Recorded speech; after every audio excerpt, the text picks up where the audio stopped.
వాళ్ళని సెలెక్ట్ చేసేటప్పుడు అన్నిటికంటే ఇంపార్టెంట్ వాళ్ళు ఏం చూస్తారంటే వీళ్ళది రియాక్షన్ టైం ఏముంటుంది. ఒక ప్రశ్న వేసిన తర్వాత ఎన్ని సెకండ్స్లో రియాక్ట్ అవుతారు. Because when you're flying in that Mach 2 Mach 3 speeds అన్ని Mach 1 అయితే మినిమం ఉంటుంది. మీకు సడన్గా మీరు డిసోరియంట్ అయిపోతారు. మన దుబాయ్ ఎయిర్ షోలో ఒకరు క్రాష్ అయ్యి చనిపోయారు చూడండి, మన pilot got disoriented totally. Okay, అప్పుడు మీరు ఆ మూమెంట్లో తీసుకోవాల్సిన డిసిషన్, మీ your plane is going towards ఒక కాలనీ వైపు వెళ్తుంది, అక్కడ క్రాష్ అయితే ఒక మినిమం 20-30 మంది చనిపోతారు. You have to take the aircraft away from the colony. Decision, మీ జీవితం పోతుందని 100% కన్ఫర్మ్, కానీ you will take a decision what to do అనేది ఆ moment. Or ejection for that matter, seat నుంచి ఎజెక్ట్ చేస్తారు. నిన్న ఒక F-35 క్రాష్ అయింది యూఎస్లో, పైలట్ ఎజెక్టెడ్, లైఫ్ సేవ్ అయింది. ఎందుకంటే వాళ్ళ దగ్గర కూడా చెప్తారు ఇండియన్ ఎయిర్ ఫోర్స్లో. I have a cousin who is there, ఆయనకు చెప్పారు aircraft we can still buy, మేము కొనుక్కోవచ్చు ఇంకొక ఎయిర్క్రాఫ్ట్, పెద్ద పని ఏం కాదు, చాలా విలువ ఉంటుంది అది. బట్ ఒక పైలట్ని ట్రైనింగ్ చేసి ఆ లెవెల్కి తీసుకొచ్చిన ఖర్చు ఇట్ ఇస్ క్యాల్కులేట్ చేయలేము దాన్ని. నువ్వు చనిపోతే ఎయిర్క్రాఫ్ట్ పోయింది, నువ్వు కూడా పోయావు, it's a major loss. At least ఎక్కడైనా ఎయిర్క్రాఫ్ట్ని కాపాడుకొని ట్రై చేయండి. The couple of guys who did it, who got Vir Chakra and all that kind of stuff. Who did such a, I don't remember the exact award, but they got one of the awards of the Army, Air Force and Navy. So నేనేం చెప్తున్నా అంటే మన దగ్గర ఉన్న పిల్లలకి major problem Revanth Reddy గారు చెప్పింది, it's simple example ఈ coated.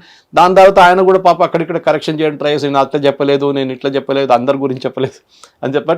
I think it was students ground. ఆయన చెప్పాలి, నేను చెప్పింది కరెక్టే, నేను చెప్పింది అంటే తప్పేమనుంటే చెప్పండి. ఇప్పుడు మనం చూస్తున్నాం, మీరు చెప్పారు JNT గురించి. దాంతోపాటు ఇంకో రిపోర్ట్ వచ్చింది వాళ్ళ, బహుశా మీకు పంపించారు sir. Some I think 24 or 7 schools or 8 schooల్స్లో or 27 schooల్స్లో పిల్లలు లేరంట, zero enrolment. True sir, I don't remember the exact number, but you can give me the number. But ఎందుకు రావట్లేదు ఇదే మాట? 56 ప్రైవేట్ కాలేజెస్లో T16K సీట్స్ వేకెంట్.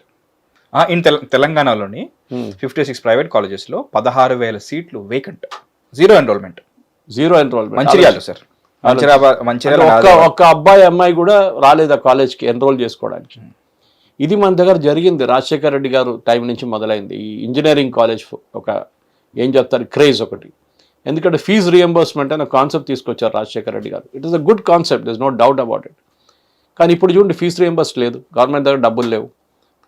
కాలేజ్లో లెక్చరర్స్ ఫీజు హాఫ్గా కట్ చేసేసారు. పిల్లలకి కొంతమందికి సర్టిఫికేట్ ఇవ్వట్లేదు రిటర్న్, అది కోర్టుకి వెళ్ళారు వాళ్ళు. ఫీజు కట్టకపోతే మీరు వాళ్ళేమంటారు, గవర్నమెంట్ ఇస్తారు కదా మేము ఎందుకు ఇవ్వాలంటున్నారు. అంటే మీరు పాస్అవుట్ అయిపోయారు కదా, మీరు వెళ్ళిపోతున్నారు కదా, మీకు సర్టిఫికేట్ ఇవ్వాలంటే, మీ సర్టిఫికేట్స్ రిటర్న్ చేయాలంటే you have to give the money. ఎంత ఫీజు పెండింగ్ ఉందో అంత ఫీజు.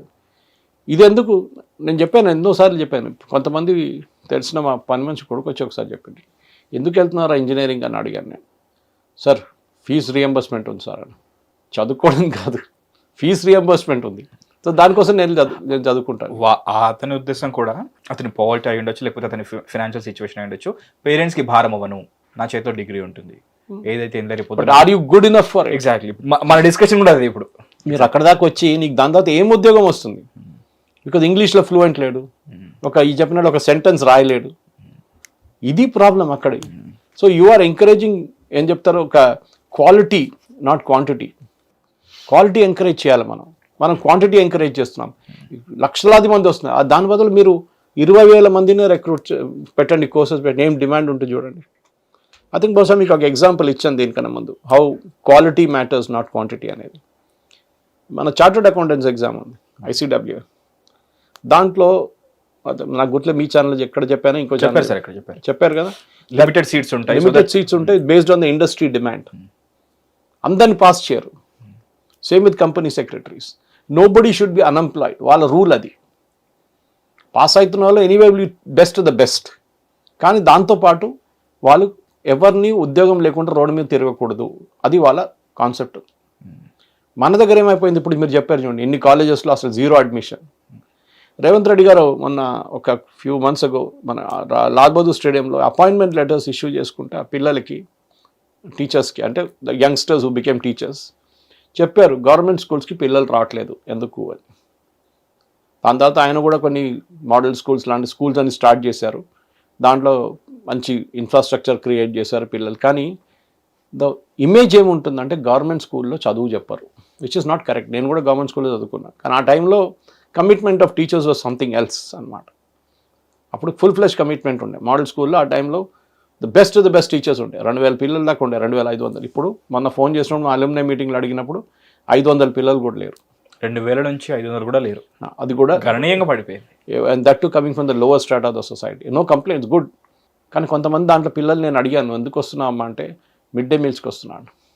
ఆలోచించండి, వాళ్ళకి అది ఒక పెద్ద ఛాలెంజ్. మిడ్ డే మీల్ వాళ్ళకి కావాల్సింది అది. ఇప్పుడు బ్రేక్ఫాస్ట్ కూడా ఇస్తున్నారంట. సో నేను చెప్పాలనుకుంటున్నాను, ఫుల్ ఫ్లెష్ టీచర్స్ లేరు. Not even one teacher in model high school Osmania university. ఉస్మానియాకి ప్రయారిటీ కాదు అది, వాళ్ళకు కాలేజెస్ ఆ దాంట్లో ప్రయారిటీ ఉంది వాళ్ళకి. They are not bothered about having full fledge teachers. అందరు కాంట్రాక్ట్లో ఉన్నారు. కాంట్రాక్ట్లో టీచర్ కాంట్రాక్ట్ లాగా చెప్తారు వాళ్ళు కూడా. మీరు 15,000 20,000 ఇస్తే 20,000 చదువు చెప్తారు వాళ్ళు. ఇది మహేష్, మన root of the problem is schooling. Engineering కాలేజ్లో ఏం చేస్తారు మీకు తెలుసా? మీరు ఫైనల్ ఇయర్ ఇంజనీరింగ్కి వస్తున్నప్పుడు, 4th ఇయర్కి వస్తున్నప్పుడు అప్పుడే క్యాంపస్ అంతా స్టార్ట్ అవుతుంది కదా, ఇంటర్న్షిప్ అని. వీళ్ళు కొంతమంది కమ్యూనికేషన్ ఎక్స్పర్ట్స్ని పిలుస్తారు. ఓకే, ఫుల్ మాట్లాడడంలో ఛాంపియన్స్ వాళ్ళు. నేను వచ్చి మీ పిల్లలందరినీ, ఎంతమంది ఉన్నారు 300, అందరు నేను I will make them Arnab Goswami of this world అంటారు మాట్లాడడంలో. Or like other anchors in television, అట్లా చేసేస్తాను వీళ్ళందరినీ అని చెప్పేసి. పల్కీ శర్మ ఉపాధ్యాయ లాగా మాట్లాడడంలో. Okay, or like your radio jockeys, they can speak off the hind legs of the donkey అంటారు. అట్లా ఇట్లాంటి వాళ్ళు నేను చేసేస్తానంటారు. వాళ్ళు ఒక 30,000 పిల్లల దగ్గర తీసుకొని, అది కాలేజ్ వాళ్ళు ఒక 5,000 10,000 పెట్టుకొని మిగతా ఈ కన్సల్టెంట్కి ఇస్తారు. ఆయన వారంలో 3 రోజులు వచ్చి క్లాసులు చెప్తారు. దెన్ మాక్ సెషన్స్ నడిపిస్తారు. Public speaking, presentation skills, interview skills అన్నీ నేర్పిస్తారు. అట్లీస్ట్ ఒక చిన్న ఇంప్రూవ్మెంట్ ఉంటుంది, కానీ అంత ఇంప్రూవ్మెంట్ ఉండదు. ఎందుకంటే మీరు సడన్గా ఒక అబ్బాయి అమ్మాయో చిన్నప్పటి నుంచి ఒక గవర్నమెంట్ స్కూల్ అని చెప్పట్లేదు, any school where there is no such motivation. ఎందుకంటే మన దగ్గర ఏముంది, మోస్ట్ ఆఫ్ ద స్కూల్స్కి ప్లే గ్రౌండ్ కూడా లేదు. 90% ఆఫ్ మన దగ్గర ఉన్న సిటీ స్కూల్స్లో ప్లే గ్రౌండ్ అనేది లేదు. బికాస్ పేరెంట్స్కి వద్దండి అది. ఇది గేమ్స్ ఆడుకుంటే ఏం చేసుకుంటాడు? ఇప్పుడు కామన్వెల్త్ గేమ్స్లో ఎన్ని మెడల్స్ వచ్చిందండి మనకు? Think of those people. నేను ఎప్పుడు చెప్తూ ఉంటాను ఈ మాట. ఐఐటీలో ఫస్ట్ ర్యాంక్ వచ్చినాడు ఎక్కడ ఉన్నాడో అడుగుతాను, 10 సంవత్సరాల ముందు ఉన్నాడు. IIT I won't say, IIT somewhere you will reach or she will reach. కానీ మిగతా ఇంజనీరింగ్ కాలేజ్ పాస్ అవుట్ నేను ఎంతమంది ఒక ఫుల్ఫిల్లింగ్ కెరియర్కి వెళ్ళాను. నేనే 3 కెరియర్లు మార్చాను. మీరు చెప్పారు చూడండి, I did my hotel management. నాకు జర్నలిజం చేయాలండే, రాశాను, సెకండ్ వచ్చాను, ఎంట్రన్స్లో జాయిన్ చేయలేదు. But I came back to the field after 5 years. Okay, దాని తర్వాత I worked in the hospital sector. కానీ డిజిటల్ పని చేశాను నేను ఆపరేషన్ సైడ్ కాదు, డిజిటల్ ఫీల్డ్లో పనిచేశాను అక్కడ. సో డిజిటల్ నేర్చుకున్నాను. 10 సంవత్సరాలు అక్కడ ఉన్నాను, 17 సంవత్సరాలు టైమ్స్లో ఉన్నాను. దానికన్నా ముందు 5 సంవత్సరాలు ఐటీసీ అండ్ తాజ్లో ఉన్నాను. So it is 3 fulfilling careers అన్నమాట. కానీ ఏం నేర్చుకున్నానంటే ప్రతి దాంట్లో ఒక్కొక్క స్కిల్ నేర్చుకున్నాను అంతే. నేను బహుశా కన్నా ముందు కూడా మీకు చెప్పాను, I started my career as a waiter. ఇక్కడ తాజ్, అప్పుడు ఐటీసీ హోటల్ ఉండే బంజారా, వెయిటర్గా మొదలుపెట్టాను నా కెరియర్. కానీ మనం ఏం నేర్చుకోవాలంటే every job has its own, ఏం చెప్తారు, దానికి ఒక మీరు అప్రిషియేట్ చేయాల్సి వస్తుంది. డిగ్నిటీ ఉంది దానికి, అది మనం చేయట్లేదు. మన దగ్గర ఏంటంటే కొన్ని ఉద్యోగాలు నాట్ వర్త్ ఇట్. ఎలక్ట్రీషియన్ పని, కార్పెంటర్ పని ఎవడు చేస్తాడు? నాకు ఐటీ ఉద్యోగం కావాలి. ఇదే ప్రాబ్లం. మీరు ఐటీ ఉద్యోగానికి are you qualified for it? Technically అడగట్లేదు, టెక్నికలీ మీరు బహుశా క్వాలిఫై అయిపోతారు. మార్కులు కూడా చాలా బాగా వస్తాయి మార్కులు. దాంతో ఏం చేసుకుంటారు? నా జీవితంలో నేను రిక్రూట్ చేసిన వాళ్ళు majority whom successfully very good candidates, మాట్లాడడంలో ఛాంపియన్స్ ఉన్న వాళ్ళు బిట్వీన్ 65 and 80. దానికన్నా పైన వాళ్ళు సెలెక్ట్ చేసాం అప్పుడప్పుడు, rare cases. But most of them are bookworms. Problem ఏంటంటే మన దగ్గర ఈ గుర్రాలు నడుస్తాయి చూడండి, రోడ్డు మీద నడిపిస్తున్నప్పుడు దానికి బ్లింకర్స్ పెడతారు సైడ్లో. చూసారా గుర్రాన్ని ఎప్పుడైనా? వన్స్ మన హైదరాబాద్లో ఎక్కువ లేలే. అటు చూడకుండా స్ట్రైట్గా చూడాలని, అంతే, సైడ్లో చూడకూడదు. మూమెంట్ ఆ సైడ్లో చూసాను కూడా, అక్కడి నుంచి ఇంక గుర్రం వస్తుంది, అక్కడి నుంచి ఏదో కుక్క వస్తుందంటే అది భయపడుతుంది ఇమీడియట్గా. అది చూడకూడదు, just look at the front. మన పిల్లలు కూడా అదే నేర్పించాము, సైడ్లో చూడకండి, జస్ట్ లుక్ స్ట్రైట్. అక్కడిక్కడ దిగి మన దగ్గర ఉన్న కార్పొరేట్ కాలేజెస్లో నేర్పిస్తారు చూడండి, క్వశ్చన్ పేపర్ కొంచెం మార్చేస్తే they are finished. They cannot. That's why ఐఐటీకి వెళ్ళి 7% 8% డ్రాప్ అవుట్స్ ఉంది ఐఐటీలో. తట్టుకోలేదు ప్రెషర్ వాళ్ళు.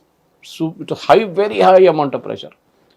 మన దగ్గర ప్రాబ్లం ఏంటంటే మన దగ్గర ఈ రాజశేఖర రెడ్డి గారు రియంబర్స్మెంట్ ఇచ్చిన తర్వాత 70-80% ఇక్కడ ఉన్న ఇంజనీరింగ్ కాలేజెస్ అంతా పొలిటీషియన్స్ బేనామీ పేర్లు పెట్టుకుంటారు, ల్యాండ్ వాళ్ళది, వాళ్ళు ఏదో రియంబర్స్మెంట్ వస్తుంది కదా అని చెప్పి కాలేజ్ పెట్టుకుంటారు. అండ్ ఇప్పుడు చూడండి ఆ కాలేజ్ సంగతులు చూడండి, వెళ్ళి అడ్మిషన్లు పిల్లలు రావట్లేదు ఇప్పుడు. Same with medicine, Tamil Nadu specially. తమిళనాడులో నీట్ ఎందుకు వ్యతిరేకిస్తారు? ఇప్పుడు కాదు, చాలా సంవత్సరాల నుంచి. స్టాలిన్ ఇదేముంటుంటే పిల్లలకి ఎంట్రన్స్ ఎగ్జామ్లో సక్సీడ్ కాలేరు ఎందుకంటే వాళ్ళు చాలా పేదోళ్ళు, వాళ్ళు ఊర్ల నుంచి వస్తారు, వాళ్ళకి నీట్ రాయలేరు, లోకల్ లాంగ్వేజ్లో చేశారు తమిళ్లో. అప్పుడైనా ఓకేనా? కాదు, అప్పుడు కూడా నీట్ వద్దు మాకు. నీట్ లేనప్పుడు వీళ్ళు సీట్లు అమ్ముకుంటారు. బికాస్ తమిళనాడులో అక్కడ కూడా ఇదే 80-80% medical colleges are own by politicians. వాళ్ళ కాలేజెస్, పొలిటీషియన్స్ వాళ్ళ కాలేజెస్ సీట్లు అమ్ముకుంటారు కోట్లకి. అది సడన్గా నీట్ రాగానే పోయింది అది. సో దానికి నీట్ వ్యతిరేకిస్తారు. ఇప్పుడు కూడా even this same Joseph Vijay is also objecting, NEET వద్దు మాకు. ఓకే, ఎందుకు? ఇదే సేమ్ రీజన్. పొలిటీషియన్స్ కాలేజెస్ వాళ్ళకి బిజినెస్ పోయింది. ఇప్పుడు కూడా 50% సీట్ వాళ్ళ దగ్గర ఉండే ఎన్ఆర్ఐ కోట కానీ మేనేజ్మెంట్ కోట అది అమ్ముకుంటారు, వాళ్ళు కోట్లు అమ్ముకుంటారు. కానీ the point is not that. Point is even మీరు నీట్ రాయాలంటే కూడా మీరు మెడిసిన్